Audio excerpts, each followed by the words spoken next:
In this video, we are going to walk through how to calculate working capital. Working capital is the amount of money a company has to pay its current debts or liabilities with its current assets or resources. Current in this context means due or turning into cash in less than 1 year or operating cycle, whichever is longer.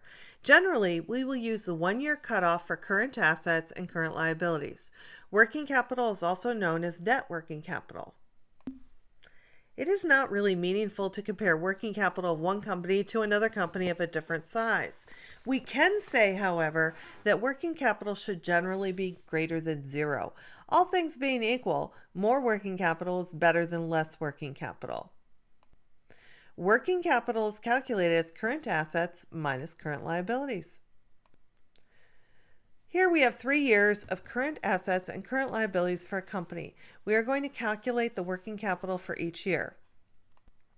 For the most recent year, we would take the current assets of $287,500 and subtract that year's liabilities of $125,000 to get working capital of $162,500.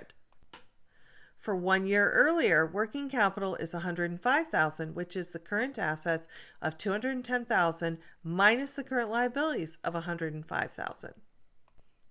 For the earliest year, the net working capital is $85,500, calculated by taking current assets and subtracting that year's current liabilities. When comparing this company's working capital over 3 years, we see 2 things.